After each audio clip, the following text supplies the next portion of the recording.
നമുക്കെന്നാൽ കുറച്ച് ഹോളിഡേ വിശേഷങ്ങൾ പോയി കണ്ടാലോ. നമ്മുടെ സൗത്തിൽ അങ്ങനെ ഹോളി ഒന്നും സെലിബ്രേറ്റ് ചെയ്യാറില്ല, ഞാനങ്ങനെ കണ്ടിട്ടില്ല.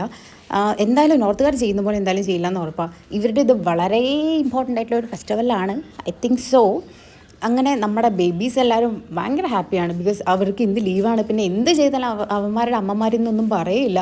ഇവന്മാർ ബക്കറ്റും പിടിച്ച് നടക്കാൻ തൊട്ട് കുറേ നേരം കാണുന്നവരൊക്കെ വെള്ളം ഒഴിച്ച് ഇതാക്കുന്നുണ്ട്. പിന്നെ കുറേ വാട്ടർ ഗണ്ണോട് നടക്കുന്നുണ്ട്, എന്തൊക്കെയോ ചെയ്യുന്നുണ്ട്. എനിക്ക് ഈ പൊടി എന്ന് പറഞ്ഞാൽ ഭയങ്കര അലർജിയായിരുന്നു, അതുകൊണ്ട് ഞാൻ മാക്സിമം എസ്കേപ്പ് ആവാൻ നോക്കി, ബട്ട് നടന്നില്ല. പിന്നെ ഇവന്മാർ എന്തൊക്കെയോ ചെയ്യുന്നുണ്ട്, എനിക്കറിയില്ല. പിന്നെ ഈ ഒരു ബേബി ഉണ്ടല്ലോ, ഇതിനെ കാണാൻ ഭയങ്കര ക്യൂട്ടായിട്ടുണ്ട്. പക്ഷേ ആൾ വന്നാൽ പത്തോട്ട് ഫോണിലാണ്. ഈ ബേബീനെ നോക്കി വേറൊരുത്തന്നെ ഇരിക്കുന്നുണ്ടായിരുന്നു, ദേ ഈവൻ. അതൊക്കെ കഴിഞ്ഞ് നോക്കിയ സമയത്ത് പിന്നെയും കുറവന്മാർ ബക്കറ്റും പിടിച്ച് നടക്കുന്നുണ്ട്. ഇവന്മാർ ആ പെണ്ണിനെ ഓട്ടിക്കുണ്ടായിരുന്നു കുറേ നേരമായി. ഈ ഇരിക്കുന്ന ഇവന്മാരുണ്ടല്ലോ, ഇവന്മാരെ ഞാൻ കുറേ നേരം പറഞ്ഞു, എടാ ഞാൻ ഫോട്ടോ എടുത്തുതരാമെന്ന് പറഞ്ഞപ്പോൾ ഒരു പോസിലൊക്കെ അങ്ങനെ നിൽക്കുക ഇവന്മാർ. വേറൊരു ടീമിനെ കൊണ്ട് കുന്തൊക്കെ എടുത്ത് നടക്കുന്നു. ആക്ച്വലി ഇത് കുന്തല്ല, ഇതൊരു ടൈപ്പ് ഓഫ് വാട്ടർ ഗണ്ണാണെന്ന് പറയുന്നുണ്ട്, എനിക്കറിയില്ല. പിന്നെ നമ്മുടെ മറ്റേ ബേബി ഉണ്ടല്ലോ, അവൾ വന്നപ്പോൾ തൊട്ട് ഫോണിലാണ്.